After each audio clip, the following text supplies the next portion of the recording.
ہے جو فجر میں سوتے رہتے ہیں پڑے ہوئے لمبے ٹانگیں پھیلا کر، 2-2 ڈھائی 3-3 بجے دوستوں سے باتیں کر کے گھر میں گھسیں گے. اب کون اٹھ سکتا ہے پھر؟ اور آ کے پڑھ کے سو گئے. پھر آنکھ کھل رہی ہے 8 بجے صبح، 9 بجے، 10 بجے، طبیعت بھاری ہے، چڑچڑا پن غالب ہے، سر میں درد ہو رہا ہے، عجیب گھر میں نحوست اور بے سکونی سی نظر آتی ہے. ایسے گھروں میں جہاں سب سو رہے ہوتے ہیں، فجر میں اٹھتے نہیں ہیں، تو اس گھر میں کبھی سکون نہیں ہو سکتا. لڑائی جھگڑا، فتنہ فساد، بے برکتی، چڑچڑا پن، چھوٹی چھوٹی بات پہ بڑے بڑے جھگڑے. یہ ہماری آپ بات کو نوٹ کریں، غور کریں. جن گھروں میں سارے کے سارے فجر میں سوتے رہتے ہیں، اس میں اس قسم کے مناظر اکثر دیکھے جاتے ہیں. اور پھر مجھے بڑی حیرت ہوتی ہے اور ہنسی بھی بعض اوقات آتی ہے. کہتے ہیں صاحب پتہ نہیں کیوں گھر میں برکت ختم ہو گئی ہے، کسی نے پتہ نہیں کیسا جادو کرا دیا ہے کہ ہم لوگ آپس میں لڑ رہے ہیں، کٹ کے مر رہے ہیں، محبت ختم ہو گئی. اب ان کا ذرا پوسٹ مارٹم شروع کریں کہ فجر تو پڑھتے ہوں گے آپ؟ فجر تو نہیں پڑھتے. قرآن کی تلاوت تو روزانہ ہوتی ہوگی؟ نہیں جی، وہ تو سال میں ایک دفعہ ہوتی ہے، کبھی رمضان میں. رمضان کے روزے تو رکھتے ہوں گے؟ نہیں، کچھ نے رکھے ہیں جی، باقی سب نے روزے نہیں رکھے ہیں. جھوٹ غیبت چغلی تو نہیں کرتے ہوں گے؟ جی تو کرتے ہیں.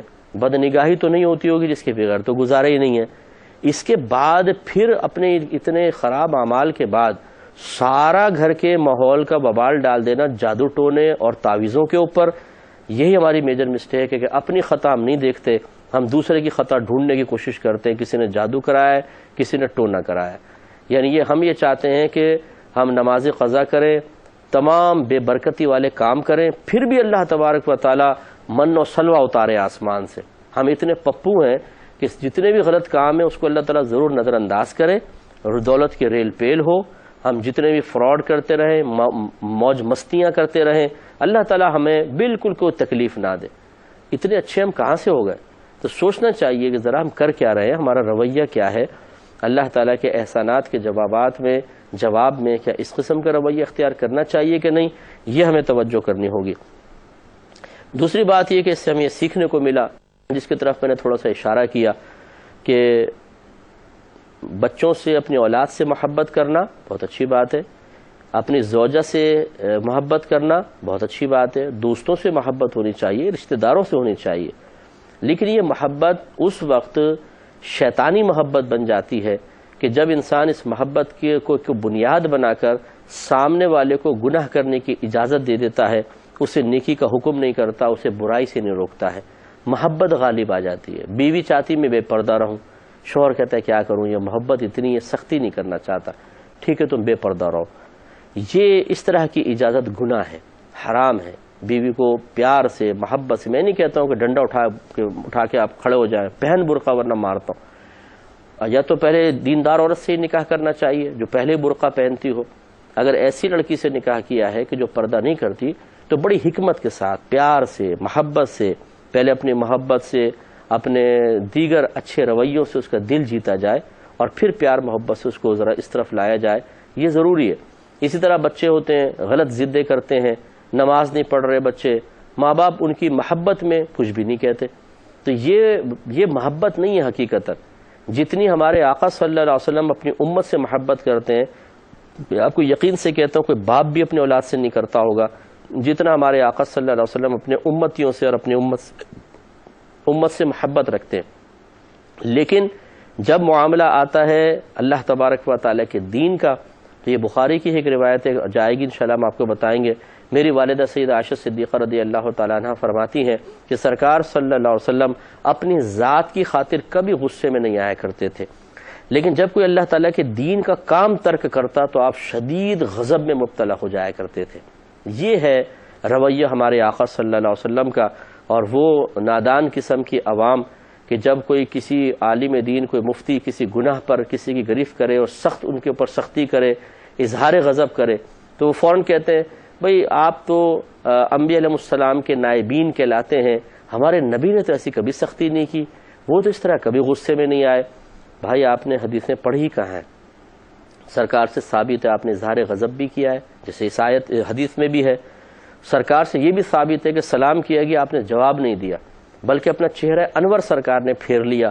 یہاں تک معاملہ آیا کہ جب دین کی بقا اور ترقی کا معاملہ ہو، جب کسی کی اصلاح کا معاملہ ہو، جب کسی کو خطا کا احساس دلانا مقصود ہو، جب کوئی اللہ تبارک و تعالیٰ کے کسی حکم کے سلسلے میں دانستہ یا نادانستہ طور پر نافرمانی کا مرتکب ہو، پھر میرے آقا صلی اللہ علیہ وسلم نرم رویہ نہیں رکھتے ہیں، پھر شدت فرماتے ہیں۔